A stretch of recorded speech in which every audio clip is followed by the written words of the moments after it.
Muy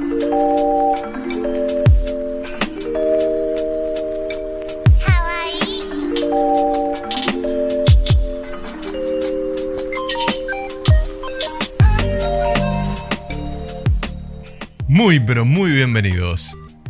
Buenas noches, buenos días, buenas tardes. En el momento del día que te estés arrimando al faro, yo te doy las gracias. Gracias por venir a acompañarme hasta acá. Gracias por hacerme compañía en tus comentarios. Y como siempre te digo, si te gusta este tipo de contenido, dale like, suscríbete al canal, que a nosotros, los creadores de contenido, nos hace muy felices. Hoy, un caso que muchos veteranos lo pueden tener en la memoria. De hecho, mi viejo me contaba mucho sobre este caso. Bienvenidos. Estos son los cuentos del Guardián del Faro. Si este robo hubiera pasado en Estados Unidos, sin duda hubiéramos visto varias películas de esto. Los viejos policías, esos viejos sabuesos de la ley, también lo recuerdan. Y hasta con cierta nostalgia al día de hoy. Quedó impreso en la memoria popular. Dos personas ingresaron a un banco. En pocos minutos, no hirieron a nadie. Se llevaron un montón de guita, sin siquiera gritar. Estamos hablando del caso conocido como el robo de las monjitas al Banco La Caja Obrera. El Banco La Caja Obrera tenía a principios de la hermosa década de los 60 una sucursal cerca del centro, más bien tirando para el lado de la Aguada, en Rondó 1637. Rondó y Agraciada, lo que conocemos hoy, o Rondó y Avenida Libertador, se debería decir. Unas coquetas y modernas instalaciones apenas inauguradas, con la pintura recién seca, los muebles nuevos. Estaba impecable esa sucursal. Era la hora 13:05 del lunes 20 de mayo del 63. Apenas abierta la sucursal, no había nadie adentro del banco, solo los empleados. Al estar en una zona tan céntrica y rodeada en ese momento de grandes empresas, esa sucursal trabajaba con importantes empresas y manejaba grandes cantidades de dinero.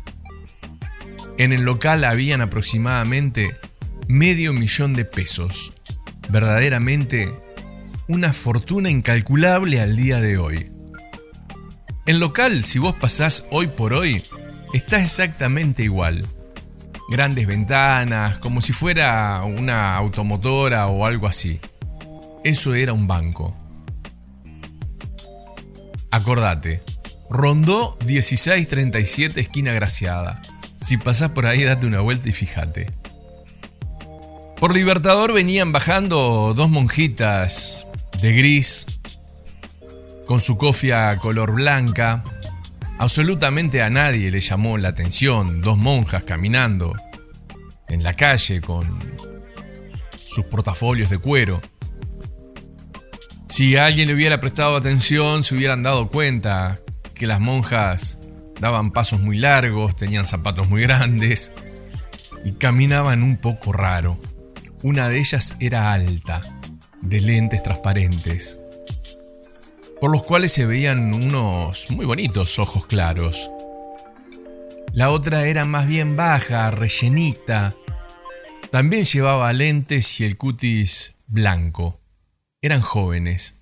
Se calcula que podrían tener entre 25 y 30 años, más o menos. Cuentan testigos que las vieron, que ellas venían bajando por Libertador, matándose de la risa. No se sabe por qué se reían tanto. No se sabe si porque eran amigos y se veían disfrazados de monjas haciendo esa locura, o simplemente porque no les entraba en la cabeza el robo que iban a hacer. Pero ellas se mataban de risa. En dirección contraria a las monjitas venía un grupo de estudiantes, 4 o 5 gurises, que simplemente las vio pasar, pero a una de las chicas le llamó la atención, Parecían hombres disfrazados, les dijo a sus compañeros. El nombre de ella era María Ángel Porta. Tenía 14 años. De pura curiosidad, la gurisa lo siguió a ver qué pasaba. Cuando los ve meterse adentro del banco, va y mira a ella por una de las ventanas. Anda a saber qué le pudo haber pasado a esa chica cuando vio a entrar 2 monjas a un banco. Fue que corriendo a una farmacia porque algo no le estaba cerrando, a pedir ayuda. Al principio, este dato me llamó un poco la atención. ¿Por qué se metió en una farmacia, la gurisa? Pero ahora pensándolo, probablemente sea que la farmacia estaría alguno de los pocos teléfonos que habría en ese tiempo en Montevideo. Acordate, el 63. Informó el hecho a la gente de la farmacia, pero nadie le creyó. 2 monjas afanando un banco parece mucho. Fue tanta la insistencia de la chica que al final uno de los que estaba comprando algo fue y se metió al banco. Metió la cabeza para adentro por una ventana y vio a la monja petiza sentada en una banqueta como esperando que la atendieran. Vio una situación tan normal, tan cotidiana, que fue a la farmacia y dijo: che, ahí no está pasando nada, esto está todo muy tranquilo. Al rato la licial, un poco más calmada, sale y sigue su curso. Pasa por la puerta del banco y ve a las monjas simplemente salir. Pero se seguían riendo estas monjas. En pocos minutos, allá adentro las monjas hicieron un robo espectacular. ¿Cómo fue el robo? Cuando ellas entran a la institución bancaria, a nadie le llama la atención, ya que era normal que las hermanas de la caridad acudieran a pedir alguna donación. Incluso el gerente del banco mandó a decir a uno de los empleados: díganle a estas monjas que yo no estoy. Entre las pocas ganas del gerente de laburar, sumado a que ellos preferían que las donaciones las entregara a la casa central y no las sucursales, se les restó aún más importancia a esas 2 monjas que estaban ahí. Cuando les vienen a decir que el gerente no estaba en ese mismo instante, es cuando las monjas se separan. Uno va al mostrador y la otra directamente a la oficina del gerente. Cuando los empleados las ven de cerca, ahí se dan cuenta que eran 2 hombres disfrazados de monjas y muy bien armados. Sacaron 2 importantes revólveres. Se calcula que eran 2 .38 largos especiales, de ese bolsito negro que vemos que todas llevan. El más bajo era el que llevaba la voz cantante. Invitó a los empleados a retirarse a la cocina y los encerró ahí apuntándolos con el chumbo, pero muy amablemente. Con voz calmada requirieron la presencia del gerente para que les abriera la caja fuerte. El gerente sin otra va y les abre la caja fuerte. El delincuente más alto va y los encierra con el resto en la cocina y les dice: quédense inquietos y tranquilos, acá no pasa nada, pero si alguien se asoma, les tiro una molotov para adentro. Como la llave de la cocina no estaba para encerrarlos, el delincuente simuló atarlos con algo. Lo que pasó después nadie sabe. La cosa que en ese momento, en pocos minutos, 2 hombres disfrazados de monja se llevaron 400.486 pesos. Y eso que no se dieron cuenta que había una caja fuerte en la cocina con 186.000 pesos más. Toda la acción duró 7 minutos, sin siquiera gritar, y hasta con cortesía según las propias víctimas. Casi 10 minutos después del asalto llega la policía, que entremezclados con los periodistas acosaban a los empleados de pregunta. Nadie podía creer que 2 monjas robaran a un banco. Y ellos le decían no eran monjas, eran tipos disfrazados. La investigación estuvo a cargo del subcomisario Walter Pereira y el subdirector de operaciones Guillermo Piqué. Una de las conclusiones que llegaron es que las monjitas cruzaron Avenida del Libertador, que a esa hora no era hora pico, pero había tránsito. Y hasta dicen testigos que vieron varios autos frenando para darles paso por su lento caminar y obviamente su condición. A todo esto, la Licial denuncia que las vio entrar a un edificio, cito en Avenida del Libertador 1640. Alguien les abrió la puerta y esa misma persona les abre el ascensor. El más alto, sin disimular la voz de hombre, les dice gracias, pero estamos muy apurados, y subieron volando las escaleras.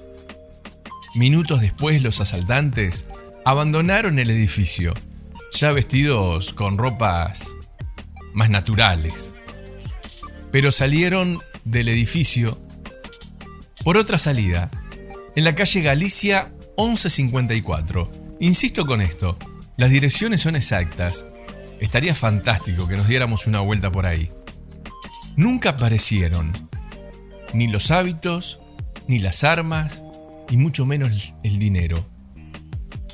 Un par de años más tarde, irrumpe en el 65 el semanario de García Pintos Al Rojo Vivo. Todos tenemos memoria, era realmente sangriento para su época ese semanario. Ahí recién se empiezan a contar detalles de toda la investigación, que aún seguía en curso. Dicha investigación arrojó apenas que el robo pudo haber sido entregado porque en la cocina donde las monjas escondieron a los empleados era el único lugar donde no habían alarmas.